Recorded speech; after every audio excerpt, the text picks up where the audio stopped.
The sonar pings came in clusters of 3, each one echoing through the hull of the USS Wahoo like a death knell. I pressed my ear against the cold metal of the conning tower, listening to the rhythmic ping. Ping. Ping of the Japanese destroyer's active sonar searching for us in the black waters off Honshu. 200 feet below the surface, we hung suspended in the darkness, our diesel engines silent, every man aboard holding his breath as if the enemy could hear our very heartbeats. The temperature gauge read 38 degrees, cold enough to make your teeth chatter, but not as cold as the fear running down my spine. In my hand, I gripped the firing keys for 6 Mark 18 torpedoes, each unloaded and ready to send 10,000 tons of Japanese steel to the bottom of the Pacific. This was November 1944, and we were deep in enemy waters, hunting the convoys that kept Japan's war machine alive. My name is Lieutenant Commander James Lucky Morrison, and I commanded the USS Wahoo, a Gato-class submarine that had become the scourge of the Japanese merchant marine. For the past 18 months, we had been part of America's silent war against Japan, a campaign of strangulation that was slowly but surely choking the life out of the Japanese empire. While the big fleet actions at Midway and the Philippine Sea grabbed headlines, it was boats like mine that were winning the real war, one sunken freighter at a time. The war had changed dramatically since those early dark days after Pearl Harbor. By late 1944, American submarines were no longer the desperate underdogs struggling with faulty torpedoes and inadequate tactics. We had become the apex predators of the Pacific, and the Japanese merchant marine was our prey. The statistics told the story. In 1944 alone, American submarines sank over 600 Japanese vessels, totaling nearly 3 million tons of shipping.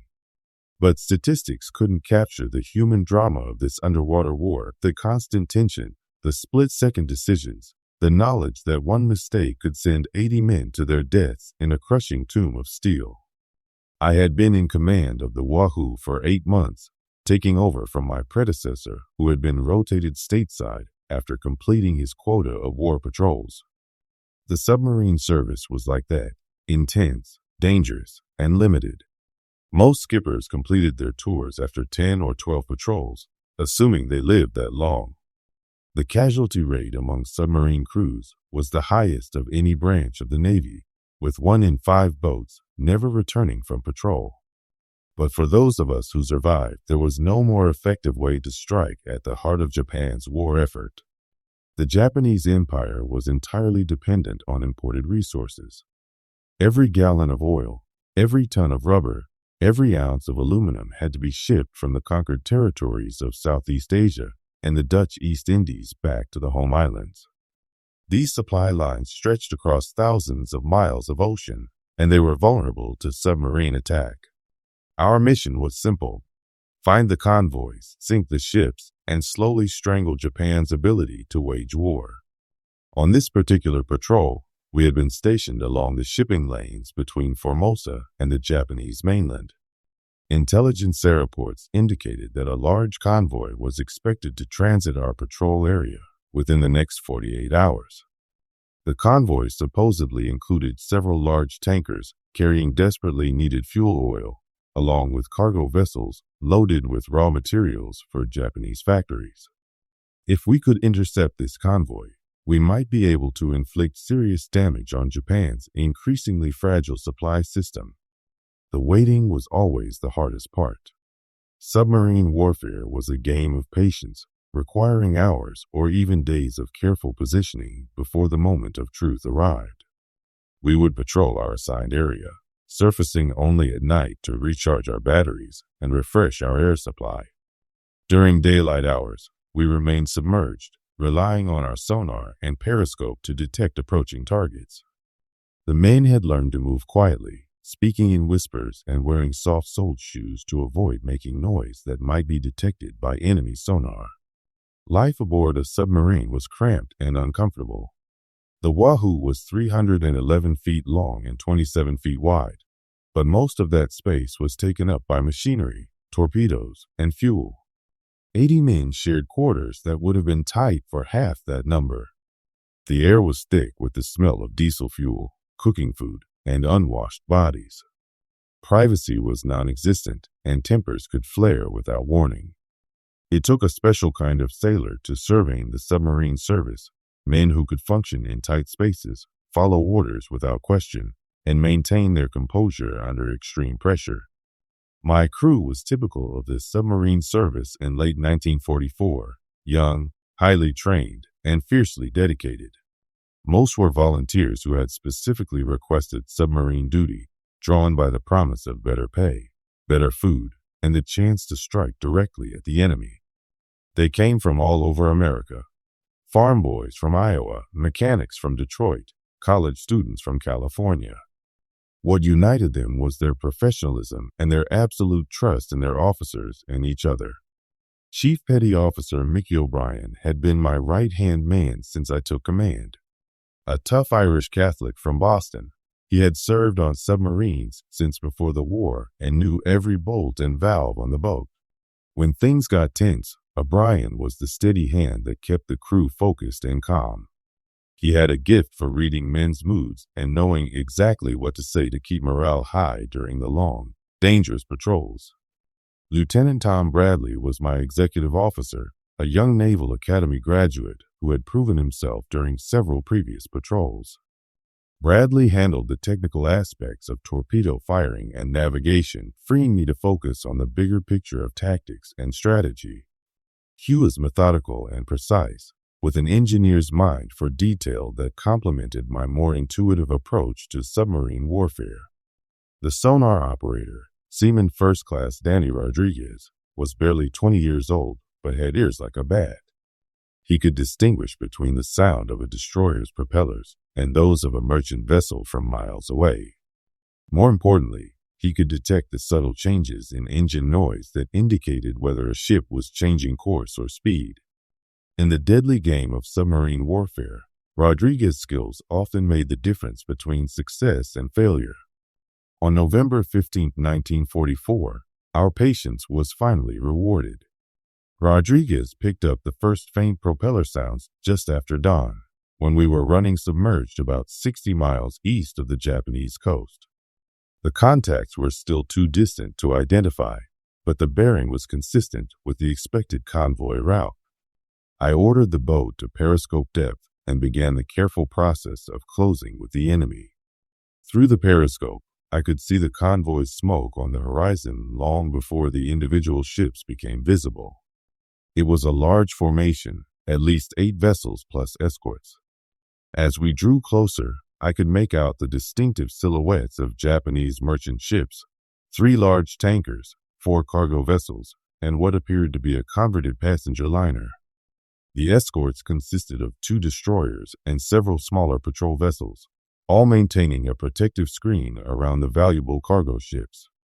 This was exactly the kind of target we had been waiting for. The tankers alone probably carried enough fuel oil to supply a Japanese aircraft carrier task force for several weeks. The cargo vessels were likely loaded with rubber, tin, and other strategic materials essential to Japan's war production. Sinking this convoy would be a significant blow to the Japanese war fort, but attacking such a heavily escorted convoy required careful planning and precise execution. The Japanese had learned hard lessons about submarine warfare over the past 3 years, and their escort tactics had improved considerably. The destroyers would be equipped with sonar and depth charges, ready to respond quickly to any submarine threat.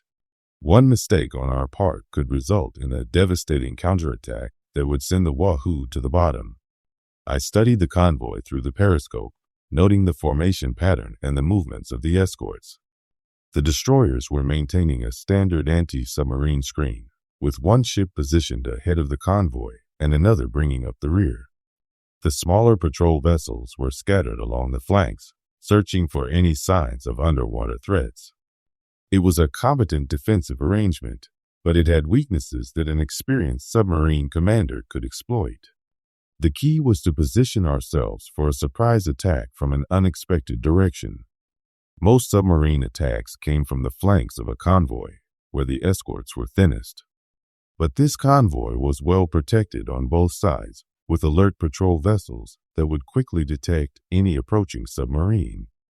Instead, I decided to attempt a more audacious approach, a head-on attack from directly ahead of the convoy. This was an extremely risky maneuver.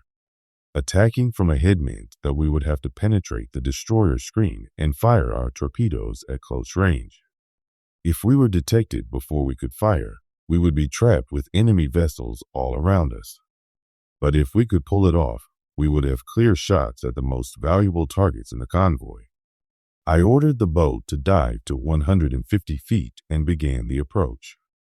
At this depth, we were invisible to the enemy, but also blind except for our sonar. Rodriguez tracked the convoy's movement while I calculated the intercept course. The enemy ships were making about 12 knots, which gave us about 2 hours to get into position.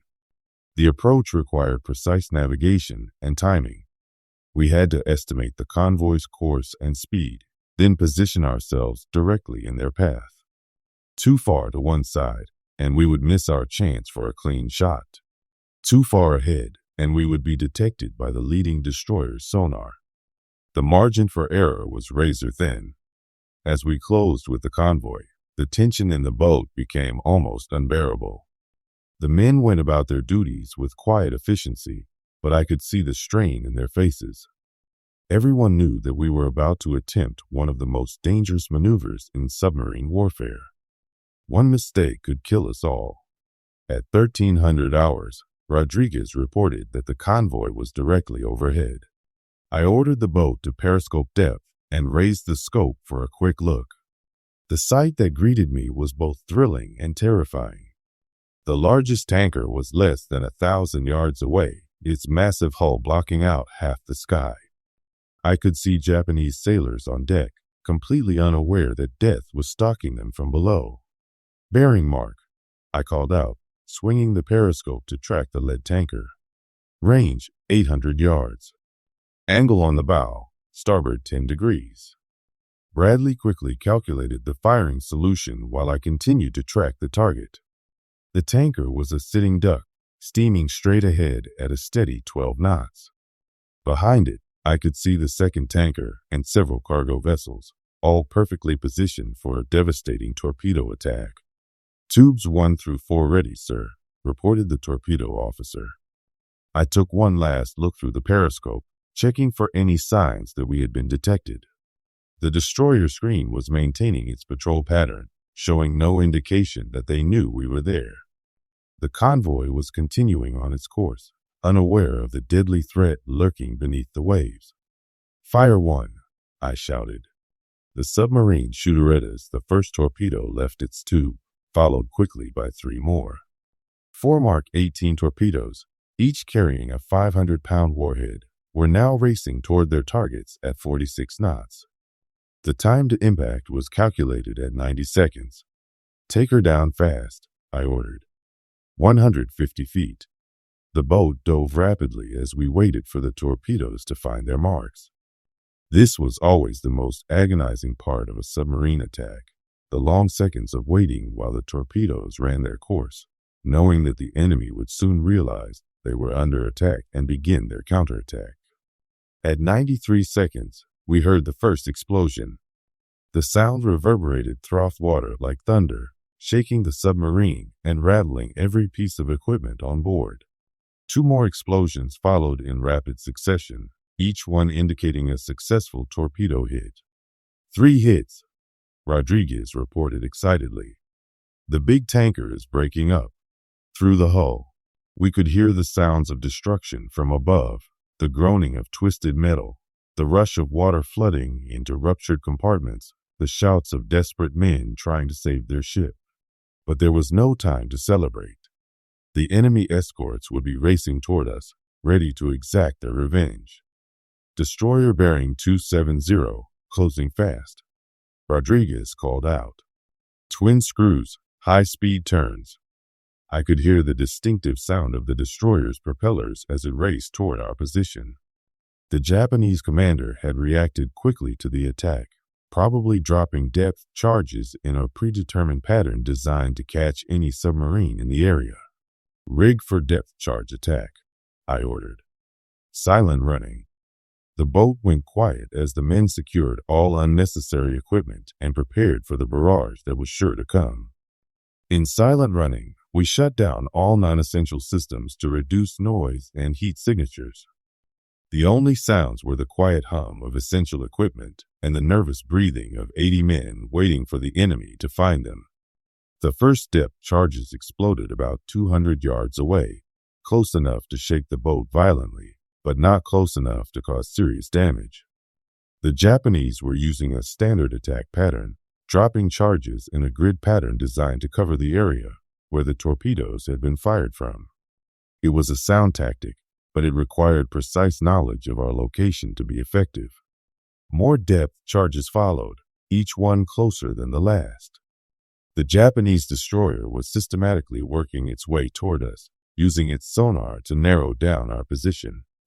I could hear the active sonar pulses echoing through the water, each one like a hammer blow against the hull. "Sonar contact bearing 090, Rodriguez whispered. Second destroyer approaching from the east. Now we were trapped between two enemy vessels, both equipped with sonar and depth charges. The situation was deteriorating rapidly. If we stayed at this depth, the destroyers would eventually locate us through their systematic search pattern. But if we moved, we risked making noise that would give away our position immediately. I decided to take a calculated risk. Left full rudder, I ordered quietly. Come to course 180. Make your depth 200 feet. We would try to slip away to the south, moving slowly and quietly to avoid detection. It was a dangerous gamble, but staying in place meant certain death. The Japanese destroyers continued their attack, dropping depth charges in a regular pattern that gradually moved away from our position. For the next hour, we played a deadly game of cat and mouse with the enemy escorts. They would race around the area, dropping depth charges and using their sonar to search for us. We would move slowly and carefully, trying to put distance between ourselves and the angry enemy ships. Several times, depth charges exploded close enough to knock out lights and rattle loose equipment, but the Wahoo's strong hull held together. Finally, the sounds of the search began to fade as the Japanese destroyers moved away to rejoin what remained of their convoy. We had escaped, but the cost had been high. The attack had required us to expend 4 precious torpedoes, and we had been forced to retreat from the area without being able to assess the full extent of the damage we had inflicted. Later that evening, when we surfaced to recharge our batteries, we received a radio message from Pearl Harbor confirming the results of our attack. Intelligence reports indicated that we had sunk 2 large tankers and damaged a 3rd vessel. The total tonnage destroyed was estimated at over 20,000 tons, a significant blow to Japanese supply lines. But the successful attack was just the beginning of our patrol. Over the next 3 weeks, we continued to hunt Japanese shipping along the coast of Honshu.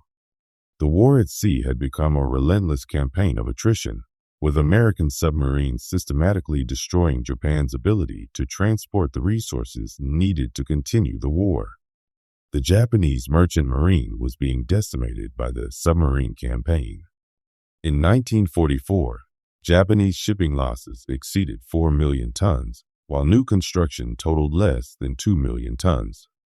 The gap was widening every month, and Japan's war economy was slowly strangling under the pressure. Critical resources like oil, rubber, and aluminum were becoming increasingly scarce, forcing Japanese factories to reduce production and the military to curtail operations. Our next major engagement came on November 28th, when we intercepted a convoy of 6 cargo vessels escorted by a single destroyer. This time, the attack was more conventional, a night surface attack that allowed us to use our superior speed and maneuverability. We caught the convoy completely by surprise, sinking 3 cargo vessels and damaging the destroyer before escaping into the darkness. The psychological impact of the submarine campaign was as important as the physical damage.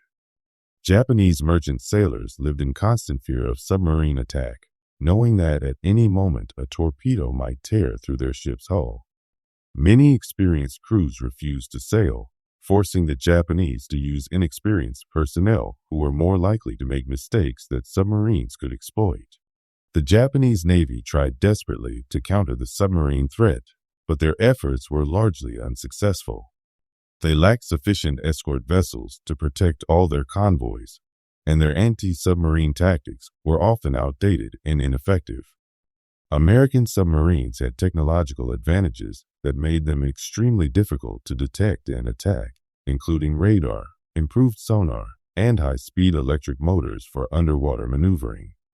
By December 1944, we had been on patrol for nearly 2 months, and the strain was beginning to show on the crew.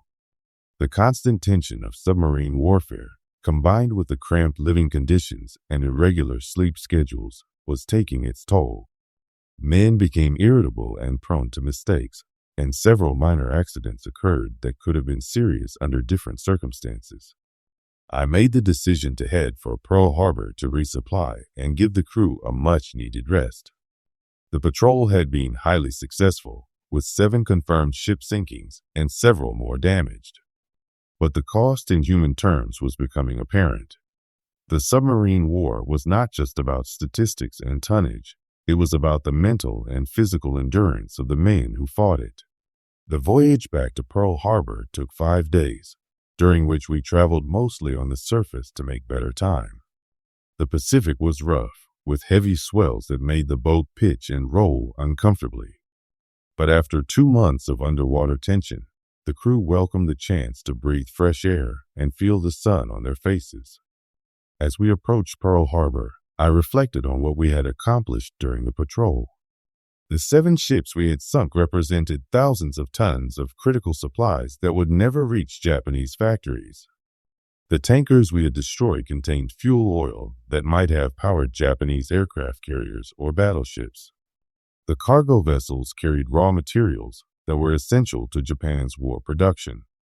But the submarine campaign was about more than individual successes. It was part of a larger strategy to defeat Japan by cutting off its access to the resources needed to continue the war. American submarines were systematically destroying the Japanese merchant marine, creating shortages that would eventually force Japan to surrender. The statistics were stark and undeniable. In 1944, American submarines sank 603 Japanese vessels, totaling 2.7 million tons. Japanese shipyards, despite heroic efforts, could build only 1.7 million tons of new shipping during the same period. The gap was widening every month, and Japan's strategic position was becoming increasingly hopeless. The human cost of this campaign was enormous, but it was borne primarily by the Japanese. Thousands of Japanese merchant sailors died in submarine attacks, along with military personnel and civilian passengers traveling on the sunken vessels. The submarine war was ruthless and unforgiving, but it was also highly effective in achieving its strategic objectives. As we tied up at the Pearl Harbor submarine base, I could see the evidence of America's growing naval power. The harbor was filled with submarines, destroyers, cruisers, and aircraft carriers, all preparing for operations against Japan. The contrast with the dark days of December 1941 was remarkable. America had transformed itself from a nation reeling from surprise attack to a global naval power capable of projecting force across the entire Pacific. The crew of the Wahoo was granted 2 weeks of shore leave while the boat underwent maintenance and resupply. For most of the men, this was their first time on dry land in 2 months, and they were eager to enjoy the beaches, bars, and restaurants off Honolulu. The submarine service took care of its personnel, providing comfortable quarters and recreational facilities that helped offset the dangers and hardships of combat patrols. During the maintenance period, I had the opportunity to meet with other submarine commanders and discuss tactics and experiences. The submarine community was small and tight-knit, with officers sharing information and lessons learned from their patrols. These informal debriefings were invaluable in improving our effectiveness and reducing casualties. The maintenance crew worked around the clock to prepare the Wahoo for its next patrol. Torpedoes were loaded, supplies were stocked, and equipment was repaired or replaced as needed. The submarine was also equipped with the latest radar and sonar equipment, giving us even better capabilities for detecting and attacking enemy shipping. On December 15, 1944, we departed Pearl Harbor for our next patrol. This time, our assigned area was the waters around the Japanese home islands, where the most valuable targets could be found. Intelligence reports indicated that the Japanese were concentrating their remaining merchant vessels in convoys that stayed close to the coast, where they could be protected by land-based aircraft and shore batteries. The patrol began quietly, with several days of fruitless searching for enemy shipping. The Japanese had learned to vary their routes and schedules, making it more difficult for submarines to intercept their convoys. But patience was still the submarine commander's greatest virtue, and we continued our systematic search of the assigned patrol area. Our perseverance was rewarded on December 20th, when we encountered a convoy of 4 large cargo vessels escorted by 3 destroyers. The convoy was hugging the Japanese coast, probably hoping to reach port before daylight made them vulnerable to air attack. But their route took them directly through our patrol area, and we were perfectly positioned for an attack. This time, I decided to use a different tactic. Instead of attacking the convoy directly, we would wait for it to pass and then attack from behind. This would put us in a position to escape to deeper water if the escorts counterattacked, and it would also allow us to target the most valuable vessels in the convoy. The attack was executed flawlessly. 4 torpedoes found their marks, sinking 2 large cargo vessels and damaging a 3rd. The escorts responded quickly, but by the time they reached our firing position, we were already heading for deeper water. The depth charge attack was brief and ineffective, and we escaped without significant damage. As 1944 drew to a close, it became clear that the submarine campaign was having a decisive impact on Japan's ability to continue the war. The Japanese merchant marine had been reduced to less than half its pre-war size, and critical shortages were beginning to affect every aspect of Japanese society. Fuel oil was so scarce that naval operations were severely curtailed, and many aircraft were grounded for lack of aviation gasoline. The psychological impact on Japanese leadership was equally important. The constant loss of shipping made it clear that Japan's position was hopeless, and moderate leaders began to search for ways to end the war. The submarine campaign, along with the bombing of Japanese cities and the capture of key islands, was convincing more and more Japanese that continued resistance was futile.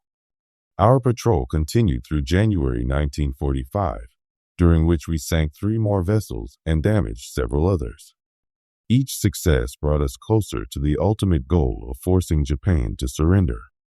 The submarine war had become a race against time, with American submarines working to destroy Japan's remaining shipping before the planned invasion of the Japanese home islands.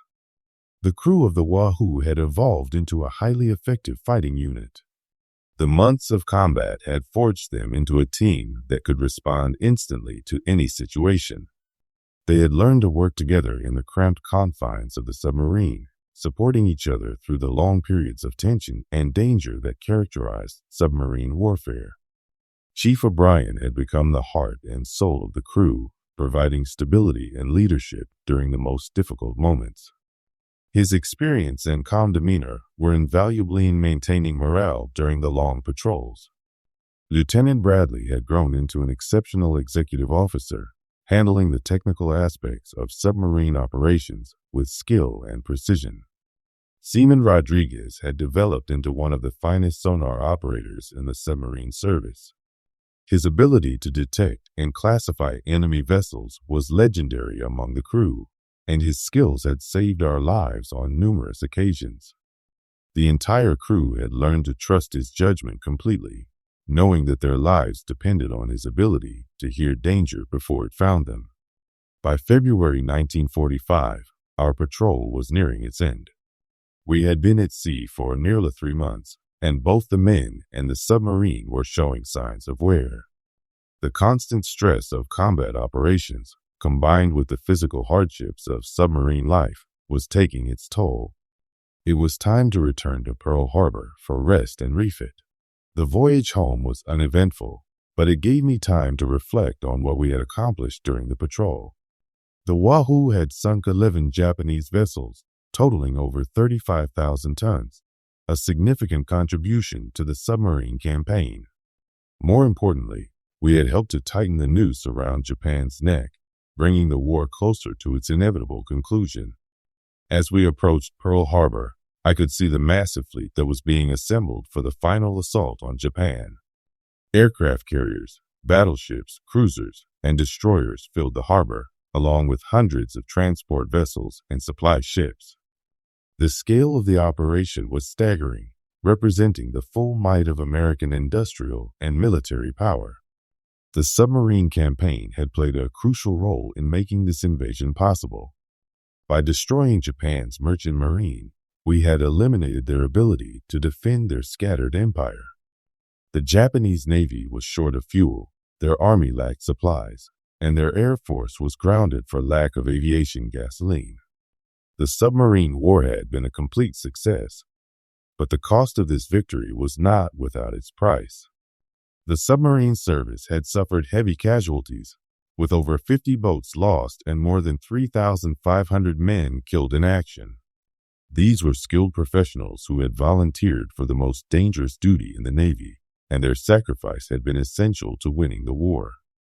As we tied up at the submarine base, I thought about the broader implications of what we had accomplished. The submarine campaign had demonstrated the vulnerability of island nations to economic warfare. By cutting Japan's supply lines, we had forced them to fight with increasingly limited resources, eventually making their defeat inevitable. The Japanese merchant marine, which had once carried the commerce of the entire Pacific, had been virtually eliminated. Of the approximately 2,300 merchant vessels that Japan possessed at the start of the war, fewer than 500 remained in service by early 1945. The rest had been sunk by submarines, aircraft, or mines, taking with them the resources that Japan needed to continue the war. The strategic impact of the submarine campaign extended far beyond the immediate military situation. By destroying Japan's ability to import raw materials, we had crippled their war production and forced them to rely on increasingly inferior substitutes. Aircraft engines failed for lack of proper alloys, ships broke down due to poor quality steel, and weapons malfunctioned because of substandard materials. The submarine war had also demonstrated the importance of technological superiority in modern warfare. American submarines were equipped with radar, sonar, and other advanced systems that gave them decisive advantages over their Japanese opponents. The Mark 18 torpedo, despite its early problems, had evolved into a reliable and deadly weapon that could sink the largest enemy vessels. Perhaps most importantly, the submarine campaign had shown the value of patience and persistence in warfare. The early years of the war had been marked by frustration and failure, with faulty torpedoes and inexperienced crews achieving limited success. But by 1944, the submarine service had evolved into a highly effective fighting force that could strike at the heart of the Japanese war effort. The crew of the Wahoo was typical of the men who fought the submarine war. They were volunteers who had chosen the most dangerous duty in the Navy, knowing that their chances of survival were lower than those of their comrades in other branches of the service. They served in cramped, uncomfortable conditions, enduring months of tension and danger for the chance to strike a decisive blow against the enemy. These men came from all over America, united by their dedication to victory and their trust in each other. They learned to work together in the confined spaces of a submarine, supporting each other through the long periods of boredom and the brief moments of terror that characterized submarine warfare. Their professionalism and courage were essential to the success of the campaign. As I prepared to turn over command of the Wahoo to my successor, I reflected on the lessons learned during our patrols. Submarine warfare was a unique form of combat that required special skills and temperament. It was a war fought in 3 dimensions, where the enemy could come from any direction, and where a single mistake could be fatal. The submarine campaign against Japan had been one of the most successful strategic operations in military history. It had achieved its objective of cutting Japan's supply lines and forcing them to fight with increasingly limited resources. The campaign had also demonstrated the importance of economic warfare in modern conflicts, showing how the destruction of an enemy's merchant marine could be as decisive as the destruction of their military forces. The war would end just 6 months later, with Japan's surrender in August 1945. The submarine campaign had played a crucial role in this victory, though it was often overshadowed by the more dramatic events of the Pacific War. The men who fought in the submarines had earned their place in history, even if their contributions were not always recognized by the public. Looking back on those months of patrol and combat, I am struck by the complexity and intensity of the submarine war. It was a conflict that demanded the highest levels of skill, courage, and endurance from everyone involved. The men of the submarine service met these challenges with distinction, serving their country with honor and achieving victory against overwhelming odds. The Pacific Ocean, which had once been dominated by the Japanese Navy, was now an American lake. The submarine campaign had been instrumental in achieving this transformation, demonstrating the power of well-trained and well-equipped forces operating under competent leadership. The lessons learned in the submarine war would influence naval strategy for generations to come. As I walked away from the Wahoo for the last time, I knew that I had been privileged to serve with some of the finest sailors in the history of the United States Navy. Their courage, skill, and dedication had helped to win the greatest war in human history. The submarine service had played a crucial role in this victory, and the men who served in it had earned their place among the heroes of World War II. The submarine war against Japan had been a complete success. By the end of 1944, American submarines had sunk over 1,100 Japanese vessels, totaling more than 5 million tons. The Japanese merchant marine had been effectively eliminated as a fighting force, and Japan's ability to continue the war had been fatally compromised. The submarine campaign had achieved its strategic objectives and had made a decisive contribution to the Allied victory in the Pacific. The cost of this victory had been high, but it had been worth it. The submarine service had demonstrated that a relatively small force, properly equipped and trained, could achieve strategic results far out of proportion to its size. The lessons learned in the submarine war would influence naval strategy for decades to come, showing the importance of technological superiority, professional training, and aggressive tactics in modern warfare. The men who fought in the submarines had earned their place in history. They had volunteered for the most dangerous duty in the Navy, knowing that their chances of survival were lower than those of their comrades in other branches of the service. They had served with distinction, achieving victory against overwhelming odds and helping to win the greatest war in human history. Their sacrifice and dedication would never be forgotten.